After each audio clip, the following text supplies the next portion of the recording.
یعنی وہ ذات جو سچ اور حق کو لے کر آئی وہ ذات پیغمبر ہے، اور جس ذات نے ان کی تصدیق کی وہ ابوبکر صدیق کی ذات ہے۔ اسی طرح قرآن مجید میں اللہ تعالیٰ فرماتے ہیں ثانی اثنین اذ ہما فی الغار اذ یقول لصاحبہ لا تحزن ان اللہ معنا۔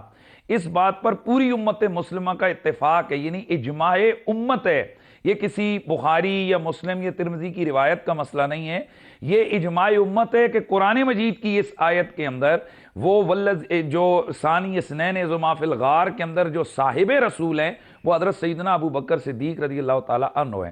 اس کے علاوہ قرآن مجید کی آیت درود ہو والذی یصلی علیکم وملائکتہ لیخرجکم من الظلمات الی النور، یا دیگر قرآن کی سورۃ اللیل کی آیاتوں وسیجنب الاتقی الذی یؤتی مالہ یتزکی وما لأحد عندہ من نعمت تجزی، یہ جتنی آیات میں آپ کے سامنے پڑھ رہا ہوں آل بیت اطہار کو الحمدللہ میں پڑھنے والا آدمی ہوں، تو آل بیت اطہار سے مروی یہ چیزیں ہیں کہ آپ فرماتے ہیں کہ ان آیات کا مصداق ابو بکر صدیق رضی اللہ تعالیٰ عنہ ہے۔ یار غار مصطفیٰ بھی ہیں، یار مزار مصطفیٰ بھی ہیں، خلیفۃ المسلمین بھی ہیں، امام الصحابۃ والتابعین بھی ہیں، آپ یوں کہہ دیجئے سالار صحابہ بھی ہیں، اور آپ کی وہ ہستی ہے کہ نبی رحمت سید کونین صلی اللہ علیہ وسلم سے مروی ہے، اور اس حدیث کے راوی بھی مولا کائنات مولا علی پاک ہیں کہ اللہ کے نبی صلی اللہ علیہ وسلم نے فرمایا کہ مجھ پر بہت سارے لوگوں نے احسانات کیے ہیں، میں نے ان کا بدلہ چکایا، لیکن ابو بکر صدیق کے بدلے کو میں نے خدا کی ذات تک چھوڑ دیا ہے۔ اب یہاں ایک چیز کو بیان کرتے ہوئے کئی دفعہ تھوڑا سا میں کہتا ہوں کہ تھوڑی جھجک سی دکھا دی جاتی ہے، یا جس کو کہتے ہیں کہ یہاں پر تھوڑا لرزہ آ جاتا ہے کہ جناب رسول اللہ ابو بکر صدیق کو اس کا بدلہ دے نہیں سکتے تھے۔ یہ غلط ہے کہ رسول اللہ نہیں دے سکتے تھے، حضور دے سکتے تھے، پر حضور نے دیا نہیں۔ کیوں؟ اگر حضور دے دیتے تو وہ شان مصطفی سے عطا کرتے۔ فرمایا ابو بکر جو تو نے میری خدمت کی، میرے اسلام کی خدمت کی، مجھ سے محبت کی، میرے ساتھ تیرا تعلق ہے، میں اب تجھے تیرا بدلہ خدا کی ذات پر چھوڑتا ہوں، تاکہ میں دوں گا تو شان مصطفی سے، اللہ تجھے دے اپنی شان خدائی کے ساتھ۔ سبحان اللہ۔ قریشی صاحب میرے ساتھ رہیے گا۔ قریشی صاحب آپ نے بڑی خوبصورت بات کی، شاہ جی اسی بات کو آپ نے آگے بڑھانا ہے کہ واہ واہ واہ کہ میں احسان کا بدلہ سب کا چکا چکا سوائے ابو بکر صدیق کے۔ اب میں یہاں پہ وہ غار والی بات کروں یا کوئی بھی بات کروں، آپ کیسے دیکھتے ہیں کہ اس رشتے کو کیسے دیکھتے ہیں؟ رشتہ بھی تو ہے نا؟ جی یقیناً رشتہ بھی ہے۔ بلال صاحب دیکھیے، صحابہ کرام، جمیع صحابہ کرام، اور ان میں جو کبار صحابہ کرام ہیں بڑے، اور ان کبار میں حضرت ابوبکر صدیق رضی اللہ تعالیٰ عنہ، ان کی ایک یہ بڑے سے ایک ذرا تھوڑا سا بتائیے، بڑے سے مراد عمر میں بڑے نہیں ہے، جو شروع میں ہوئے، جو مرتبے میں بڑے ہوئے، جو بدر میں تھے، جو احد میں تھے، ان کا مقابلہ کوئی نہیں، فتح مکہ کے بعد والے صحابہ سے نہیں ہے، کہیں بھی نہیں ہے۔ ٹھیک ٹھیک۔ اب یہ پھر وہ بات اور طرف نہ چلے جائے مجھے کہ ابوبکر صدیق رضی اللہ تعالیٰ عنہ، ان کے بارے میں، ان کے مزاج کے بارے میں کہ یہ نبوت سے پہلے، بعثت مبارکہ سے پہلے بھی انہوں نے کبھی بتوں کے سامنے سر نہیں جھکایا، اور یہ آپ فرماتے بھی ہیں کہ میں نے کبھی بھی بتوں کے سامنے سر نہیں جھکایا۔ ان کے والد نے انہوں نے خود یہ بات بتائی کہ ایک دفعہ ایک کمرے میں بند کر دیا، ایک بت تھا وہاں، اور وہ معاملہ سارا اس میں، لیکن وہاں بھی کسی بت سے نہ بھوک کے لیے نہ لباس کے لیے اس سے کوئی بات کہی۔ اور اس میں محبت کا عالم یہ ہے کہ جب نبی کریم صلی اللہ علیہ وآلہ وبارک وسلم غار ثور کی طرف جاتے ہیں تو کندھوں پر اٹھاتے ہیں۔ غار ثور میں عمر میں 1.5 سال بڑے ہیں، اور غار ثور میں آج بھی جانا بڑا ہمت کا کام ہے، بڑا اوکھا کام ہے، بالکل صحیح کہا۔ لیکن کیونکہ غار حرا کے لیے تو پھر سٹیپ بنے ہوئے ہیں، یہاں تو سٹیپ بھی نہیں بنے ہوئے، کچھ بھی نہیں ہے، اور اس میں محبت کی انتہا دیکھیے۔ کیا بات ہے، خدا کی قسم آپ کی بات کو بڑا کر رہا ہوں، اس وقت چڑھتے ہوئے صرف خیال حضرت ابوبکر صدیق کا آتا ہے کہ یہ اللہ کا ولی کیسے چڑھا ہوگا، لیکن چڑھا نا، چڑھا، اور کندھے پہ اٹھا کے چڑھا کے، اور پھر اس کو دیکھیے کہ پھر راستے میں آپ پھر مدینہ منورہ پہنچ کر کہ جس طرح سے اسلام کی خدمت کی ہے، اسلام کے لیے کام کیا ہے، شاید ہی کوئی ایسا مال کیا ہے، شاید ہی کوئی ایسا مارکا ہو جس میں آپ شامل نہیں ہوئے۔ پھر دوسری کہ جب اسلام میں ضرورت پڑی مالی طور پر، آپ سب سے آگے رہے، کہ ایک وقت میں آپ نے فرمایا کہ پیسے چاہیے ہر کوئی اپنا لا رہا ہے. حضرت عمر بھی لے کر آئے کہ عمر کیا لے کر آئے کہ میں آدھا چھوڑ آیا آدھا لے آیا. اور ابو بکر آئے, ابو بکر گھر میں کیا چھوڑ کے آئے کہ اللہ اور اللہ کے رسول کی محبت. یہ جو جذبہ ہے جی, یہ جو معاملہ ہے, یہ یقیناً اور پھر اس ذات کے سامنے کہ جو اللہ کے رسول ہیں صلی اللہ علیہ وآلہ وبارک وسلم, اور ان کا یہ ارشاد فرمانا کہ اللہ اور اللہ کے رسول کی محبت گھر میں چھوڑا ہوں, باقی جو کچھ تھا لے آیا. آپ کہتے ہیں کہ میں دیواروں پہ ہاتھ بھی پھیرتا رہا کہ کہیں کوئی ایسی سوئی نہ ہو جو کہ لگی ہو گھر میں اور میں اس کو چھوڑ کے چلا جاؤں. نزاکت دیکھیے کہ محبت اور عشق کی کیا کہ اگر میں نے لے کے جانا ہے تو سب کچھ, اور جب میں کہہ رہا ہوں کہ صرف اللہ اور اللہ کا رسول, تو اس کے معنی صرف اللہ اور اللہ کا رسول ہی ہو. بسم اللہ الرحمن الرحیم. بلال بھائی, مجھ سے قبل حضرت پیر صاحب نے اور مفتی صاحب نے بڑے خوبصورت انداز کے اندر سیدنا ابو بکر صدیق رضی اللہ تعالیٰ عنہ کی سیرت طیبہ کے بہت اچھے واقعات کی طرف اشارہ فرمایا, بیان فرمائے. حضرت سیدنا صدیق اکبر رضی اللہ تعالیٰ عنہ نبی کریم صلی اللہ علیہ وسلم کے ساتھ آپ کی بعثت سے پہلے بھی تعلق رکھتے تھے اور بڑی محبت کرتے تھے, اور بعثت کریمہ کے بعد پھر سب سے پہلے بندے ہیں جنہوں نے حضور علیہ الصلوۃ والسلام کی نبوت کی تصدیق کی اور آپ کے ہاتھ پر بیعت کی. آپ حضرت ابو بکر صدیق رضی اللہ تعالیٰ عنہ نے ایک دفعہ نبی کریم صلی اللہ علیہ وسلم سے عرض کی کہ حضور کوئی میرے لیے بھی معجزہ عطا ہو. تو آپ نے وہ واقعہ سنایا پھر کہ آپ شام کی طرف ایک دفعہ تشریف لے گئے تھے, تو وہاں پر راہب کے پاس جب گئے, چونکہ خانقاہیں وہ راہبین کی تھیں, تو ان کے اندر جو لوگ بیٹھے ہوتے تھے وہی جانے والوں کی خدمت بھی کرتے تھے اور اچھی اچھی باتیں بھی وہ ان کو بتاتے تھے. اپنی کتاب کے مطابق وہ ان حضرات کے ساتھ بات کرتے تھے. یہاں یہ بات بھی آپ ملاحظہ فرمائیں کہ مکہ کے اندر مشرکین تھے اور ان کے اندر حضور علیہ الصلوۃ والسلام تشریف لائے تو پھر جماعت مسلمین بنی وہاں پر. تو حضرت صدیق اکبر رضی اللہ تعالیٰ عنہ جب وہاں شام کی طرف گئے تو راہب کے پاس ٹھہرے, تو راہب کی عادت تھی لوگوں کو بلاتا تھا, پوچھتا تھا کہ آپ کون ہیں, کیا ہیں, کہاں سے ہیں, کہاں سے آپ کا تعلق ہے. تو اس نے حضرت سیدنا صدیق اکبر کو بلایا. آپ گئے تو اس نے پوچھا کہ آپ کا نام کیا ہے, آپ کی قوم کیا ہے, آپ کہاں کے رہنے والے ہیں. جب آپ نے ساری باتوں کا جواب دیا تو انہوں نے آپ سے یہ کہا کہ آپ اپنی پیٹ سے کپڑا ہٹائیں. آپ اپنے پیٹ سے کپڑا ہٹائیں. اچھا. چنانچہ جب آپ نے اپنے پیٹ سے کپڑا ہٹایا تو اس نے دیکھا کہ ناف کے ساتھ ایک تل تھا. اچھا. چنانچہ وہ راہب کہنے لگا کہ میں نے آپ کی شکل سے, آپ کے خد و خال سے, آپ کی گفتگو سے یہ سمجھ لیا تھا جو ہماری کتاب نے لکھا ہے کہ آپ نبی آخر الزمان کے پہلے تصدیق کرنے والے ہیں اور صحابی ہیں, اور آپ ہی ان کے بعد پہلے ان کے جانشین ہوں گے. تو نبی کریم صلی اللہ علیہ وسلم کے پاس جب آپ نے کہا کہ میرے لیے بھی معجزہ عطا فرمائے, آپ نے فرمایا کہ ابو بکر وہ جو راہب نے کہا تھا وہ معجزہ تمہارے لیے کافی نہیں ہے. کیا بات ہے. تو یہ حضرت ہے. سیدنا صدیق اکبر رضی اللہ تعالیٰ عنہ کا مقام ہے. یہاں یہ بھی پوچھنا چاہیے کہ نبی کو کیسے پتا چلا؟ نبی ہوتا وہ ہے جس کے پاس خبر کا تو پتا ہوتا ہے, خبر دینے والا ہی نبی ہوتا ہے. واہ واہ واہ واہ, سبحان اللہ. اس کا لفظ کا معنی بھی یہی ہے, خبر دینے والا. میں وقفے پہ جاؤں گا, واپس آتے ہیں اور حضرت ابو بکر کی جو سیرت ہے اس پہ اس حوالے سے غور کریں گے کہ آپ کی محبت تو اپنی جگہ, لیکن آپ نے اپنی ذات سے بڑھ کے وہ عمل کیا جو کہ اللہ کے رسول نے کہا کہ جب تک تمہیں اپنی جان مال سے زیادہ محبت, ماں باپ سے زیادہ محبت مجھ سے نہ ہوگی, تمہارا ایمان مکمل نہیں ہوگا. واپس آتے ہیں. بسم اللہ الرحمن الرحیم. حنیف بھائی آپ کی طرف آ رہا ہوں. جو قدر ہے, جو کیا کہنا چاہیے, جو سمجھداری ہے اور جو وفاداری ہے, میں اس بات کی طرف آپ کی توجہ دلوانا چاہتا ہوں. مثال کے طور پہ حضرت عبد الرحمن بن عوف جو ہیں وہ بھی نماز کے لیے کھڑے تھے تو وہ پیچھے ہٹنے لگے. تبوک کا میرے خیال میں واقعہ, تو آپ نے ہاتھ سے اشارہ کیا کہ نہیں تم کھڑے رہو. یہ بھی بالکل صحیح علماء کرام کہتے ہیں کیونکہ آپ نے آپ کے حکم کو مانا.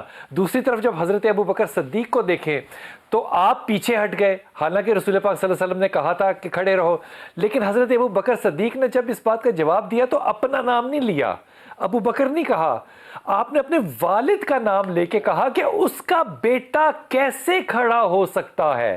اس محبت، اس عقیدت، اس مقام کو آپ کیسے دیکھتے ہیں حضرت ابو بکر کا؟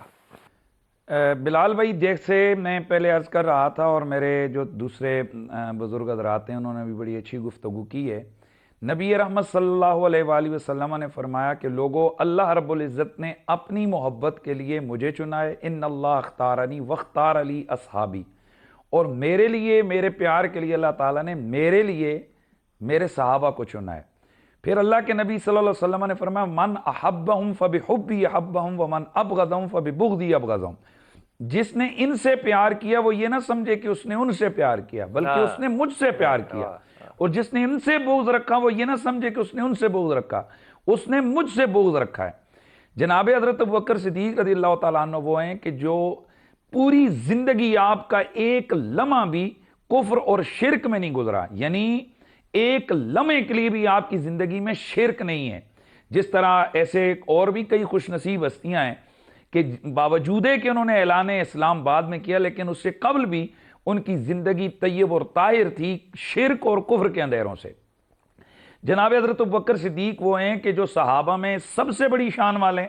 اس کے علاوہ محبت رسالت مآب صلی اللہ علیہ وسلم کا عالم اور اطاعت اور ادب کا جو آپ نے ایک بات کی ہے، میں اس کو تھوڑا سا آگے بڑھا دوں کہ رسالت مآب نے بارہا آپ کی یہ شان صحابہ کے سامنے بیان فرمائی کہ ان امن الناس علیہ بالنفس و بالمال ابو بکر صدیق، کہ مجھ پر سب سے زیادہ جس بندے نے مالی طور پر احسانات کیے، اپنی جان تک مجھ پر فدا کی، تو وہ ابو بکر ہے۔ چاہیے تو یہ تھا کہ آپ اتراتے اور کہتے جی کہ مجھ سے بڑا کون ہے، لیکن آپ کے جملے سنیے، اللہ اکبر۔ آپ نے عرض کی یا رسول اللہ حل انا و مالی الا لک یا رسول اللہ، حضور ابو بکر کا اپنا ہے ہی کیا، ابو بکر کی جان کے مالک بھی آپ ہیں، ابو بکر کے مال کے مالک بھی آپ ہیں۔ اب یہی وہ چیز ہے جو آپ نے ابتدا میں لفظ بولے کہ کسی مسلمان یا مومن کا ایمان اس وقت تک مکمل نہیں ہوتا جب تک وہ اپنی جان، مال، اولاد سب سے زیادہ حضور کو اہمیت نہ دے۔ تو ایسے موقع پر بھی کہ جب حضور صحابہ کے مجمع میں ان کی شان بیان کر رہے ہیں، وہاں پر بھی آپ کس قدر ان چیزوں کا خیال کرتے ہوئے عرض کرتے ہیں کہ حضور میری جان بھی آپ کے نام، میرا مال بھی آپ کے نام ہے۔ جناب ابو بکر صدیق رضی اللہ تعالیٰ عنہ کی جو شانیں قرآن نے بیان کی، جو رسول اللہ کے فرامین میں موجود ہیں، اور سب سے بڑھ کر حضرت سیدنا ابو بکر صدیق کی شانیں آل بیت اطہار نے جو بیان کی ہیں، حضرت امام صادق سیدنا امام جعفر صادق علیہ السلام آپ نے جو شانیں بیان کی، حضرت سیدنا امام حسن عسکری علیہ السلام نے جو شانیں بیان کی، حضرت امام حسن مجتبی اور حضرت سیدنا مولا مرتضیٰ، اور آپ دیکھیے کہ حضرت امام حسن مجتبی، اور یہاں میں یہ بھی عرض کر دوں کہ سیرت ابو بکر کو بھی ہم نے اپنانا ہے اور ہم نے ان کی شانیں بھی بیان کرنی ہے، تب ہماری کامیابی ہے۔ بے شک۔ حضرت امام حسن مجتبی جب بھی تشریف لاتے تو حضرت سیدنا ابو بکر صدیق ان کے آگے کھڑے ہو جایا کرتے تھے ادب کے ساتھ، اور پھر بارگاہ سیدہ زہرا کے اندر جیسے امام طبری نے ذکر کیا، سیدنا صدیق اکبر کا گھنٹوں کھڑے ہونا، اور پھر یہ قسم کھا کر کہنا کہ اے رسول اللہ کی آل بیت، اللہ کی عزت کی قسم ہے ابو بکر کو اپنی اولاد سے زیادہ رسول اللہ کی اولاد، اپنے خاندان سے زیادہ پیارا رسول اللہ کا خاندان ہے۔ اور پھر جب حضرت سیدنا حسن مجتبی آ کر آپ سے کہتے ہیں کہ آپ میرے بابا کے ممبر سے اتریے، میرے نانا کے ممبر سے اتریے، تو آپ یہ نہیں کہتے کہ آپ بچے ہو، آپ کون ہو مجھے یہ کہنے والے، آپ ہاتھ باندھ کر نیچے کھڑے ہو جاتے ہیں۔ یہ امت کو بتا دیا کہ ابو بکر جو صحابہ کا امام ہے، ابو بکر جو صحابہ کا سردار ہے، ابو بکر جسے مصلی رسول اللہ کے رسول نے عطا فرمایا، نماز کی امامت انہیں عطا فرمائیے، اس ابو بکر کو دیکھو، اس شہزادے کے لیے ہاتھ باندھ کر کھڑا ہے کہ جس کی نہ بھی داڑھی ہے، نہ پگڑی ہے، جس کے نہ بھی نمازیں ہیں، جس کے کریڈٹ میں نہ لمبے چوڑے جہاد ہیں، جس کی جناب نہ ابھی اور کوئی چیز ہے، فقط خون مصطفیٰ، نسبت مصطفیٰ کا احترام کر رہے ہیں۔ تو جناب حضرت ابو بکر صدیق، سچی بات بلال بھائی یہ ہے کہ ہمیں جو رسول اللہ کے صحابہ کا ادب ہے وہ آل بیت کے در سے ملتا ہے، اور سرکار کی آل بیت کا جو عشق جو ان کے اندر فنائیت ہے، جو ان کے اندر محبت کے اندر ڈوب جانا ہے، یہ ہمیں دروازہ اصحاب نے سکھایا ہے، سبحان اللہ، ہمیں سرکار کے صحابہ نے یہ ساری سبحان چیزیں اللہ، سکھائی ہیں۔ واہ واہ واہ، مفتی صاحب آپ نے کمال بات کر دی، کمال ہی بات کی۔ حضور اقدس ایک کمزور روایت، اگر میں اس کمزور اس لیے کہہ رہا ہوں، میرے نزدیک تو وہ کمزور نہیں ہے، تاکہ سننے والے کو یہ نہ کہے کہ جناب یہ روایت پتہ نہیں تسلسل میں نہیں ہے یا لیکن مجھے لطف بڑا آتا ہے۔ وہ رسول پاک صلی اللہ علیہ وسلم نے ہماری ماں سیدہ عائشہ سے کہا نا کہ آج مانگو جو، حالانکہ یہ مزاج نبی پاک صلی اللہ علیہ وسلم نہیں ہے، پھر بھی کہا، تو پھر محبت کا ذکر ہوا، ستاروں کی بات ہوئی، حضرت عمر خطاب کا ذکر ہوا، تو وہ جب سوال پوچھنا تھا تو وہ کہا کہ میں اس سوال کا جواب مجھے کیا چاہیے، میں اپنے والد سے پوچھ کے آتی ہوں۔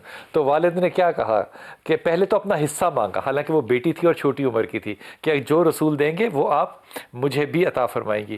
اور پھر کیا کہا کہ اللہ نے پوچھا، کیا سوال پوچھا، خان صاحب کمال سوال تھا، کہ جب اللہ کے ساتھ نبی پاک صلی اللہ علیہ وسلم تنہا رہ گئے تھے، جب ایک نیزے سے کم فاصلہ تھا، تو اس وقت جو میرے اللہ اور میرے رسول کے درمیان گفتگو ہوئی، اس گفتگو میں نہیں ایک جملہ عطا فرما دیں تاکہ میں اس کی تسبیح بنا لوں، یعنی کہ اس کو اپنا لوں۔ اس میں جملہ بڑا خوبصورت ہے شاہ صاحب، اللہ کہتے ہیں رسول پاک صلی اللہ علیہ وسلم سے کہ اے نبی، جس نے دو ٹوٹے ہوئے دلوں کو جوڑ دیا، میں نے اس پہ دوزخ کی آگ کو حرام کر دیا۔ میں کہتا ہوں حضرت ابو بکر صدیق کا سارا کردار ایک طرف، یہ امت کے لیے جو رحمت کا پیغام ہے، یہ ساری باتوں سے زیادہ بھاری ہے۔ ٹوٹے دلوں کو توڑنا نہیں ہے شاہ صاحب، جوڑنا ہے۔ بلال صاحب، اس میں دو تین چیزیں دیکھیے، میں موجودہ دور کے حوالے سے شاید تفریق بہت زیادہ ہو گئی ہے، ڈر بھی لگتا یا ڈر لگتا ہے، اس بات سے سچی بات ہے۔ ہمارے لیے جو نبی کریم صلی اللہ علیہ وآلہ وبارک وسلم کو پیارا ہے، ہمارے سر کا تاج ہے، اور ہماری کوئی رائے نہیں ہے، ہماری کوئی رائے ہمارا نہیں، کوئی اس کے خیال بارے میں نہیں ہے، کوئی نہیں۔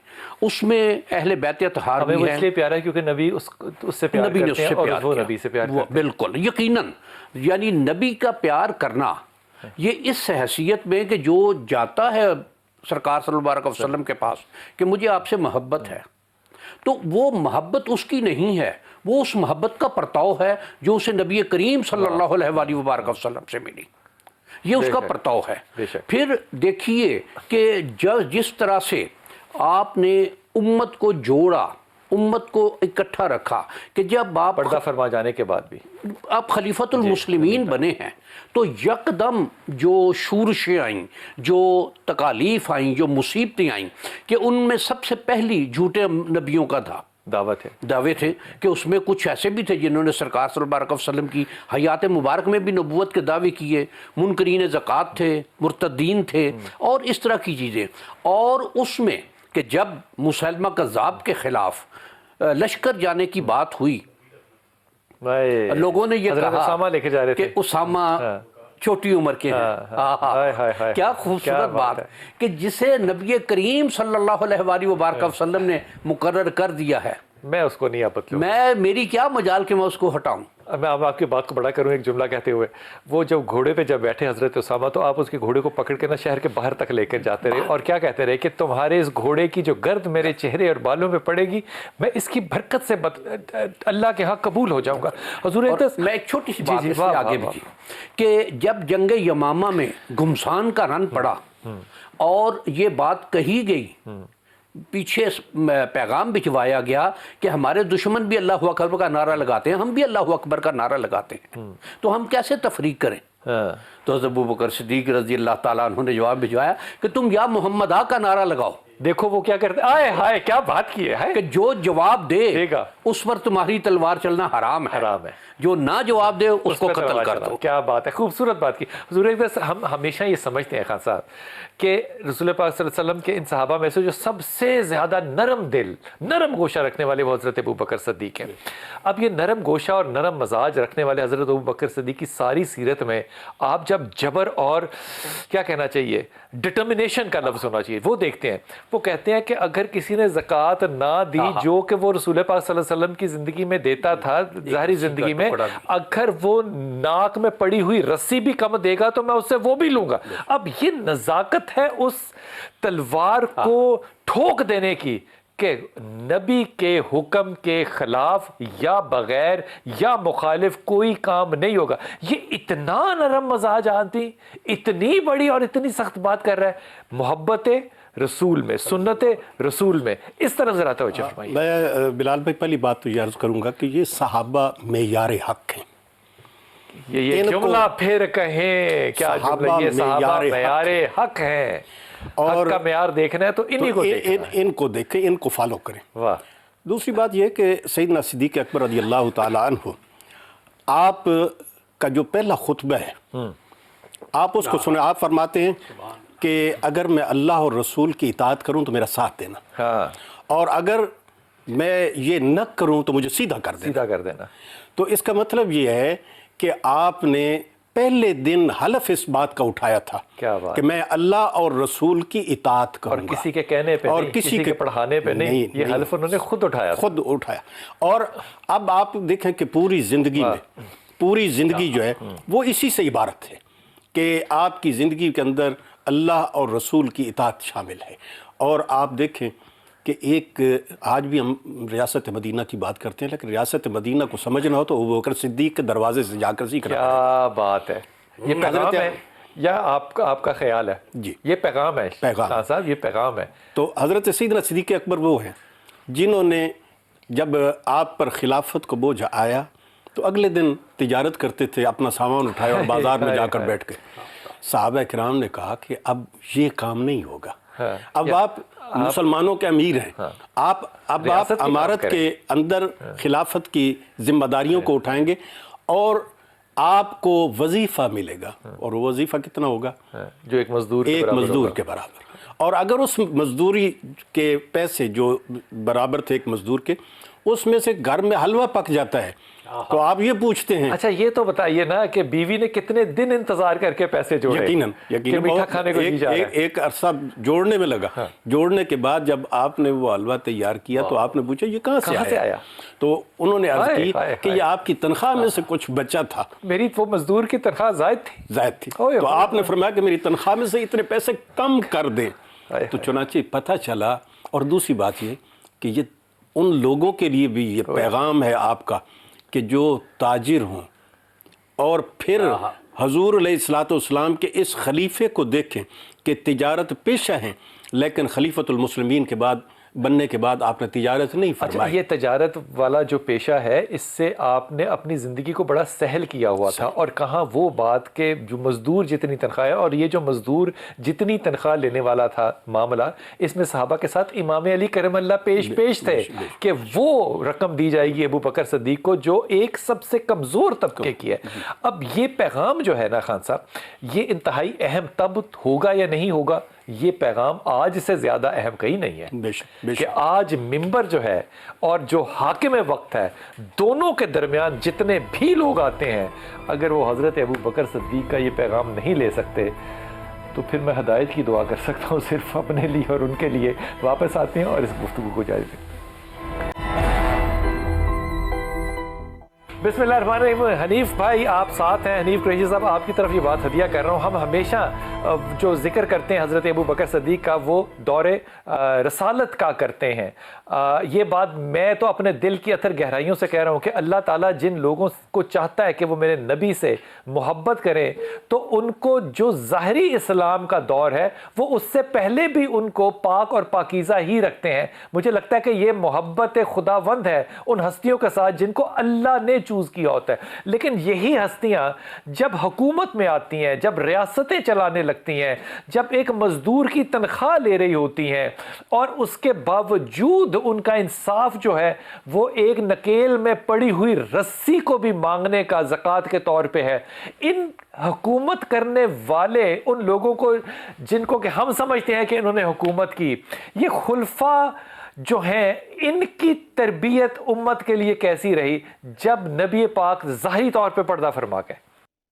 بلال بھائی آج ایک بات کہنا چاہوں گا. اس سے پہلے تو میں نے آپ کے ساتھ جتنے پروگرام تقریباً کیے ہیں وہ تقریباً متعلقہ تھے آل بیت اطہار کے ساتھ، اور میں یہ سوچا کرتا تھا کہ شاید یہ بندہ جو ہے نا یہ شاید آل بیت اطہار کے حوالے سے، لیکن آج آپ کے بہت سارے جملے سن کرنا سچی بات یہ کہہ رہا ہوں، ویسے آپ کو میرے مزاج کا اچھی طرح پتہ ہے کہ میں چپلوس یا وہ ویسے خواہ مخواہ تعریفوں والا بندہ نہیں ہوں، لیکن دل خوش کر دیا آپ نے آج بہت سارے جملے، اور جس محبت کے ساتھ آپ نے رسول اللہ کے یار غار و یار مزار کا ذکر کیا یا کروایا. دیکھیں میڈیا کے اوپر بہت سارے لوگ بیٹھتے ہیں، ہم بھی عرصے سے ہی بیٹھ رہے ہیں، ہمیں پتہ ہوتا ہے کہ ذکر کرنا بھی بڑی چیز ہوتی ہے، ذکر کروانا بھی دل سے اور محبت سے یہ بڑا رنگ ہوتا ہے.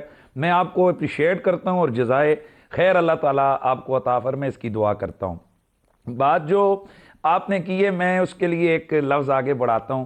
میرے استاد الکریم ایک جملہ بولا کرتے ہیں قبلہ پیر سید حسین الدین شاہ صاحب کہ عشق غیرت مند بھی بڑا ہوتا ہے اور عشق دلیر بھی بڑا ہوتا ہے. یار کیا بات کی ہے، واہ واہ واہ واہ واہ واہ واہ واہ واہ، یہ جملہ پھر کہیے.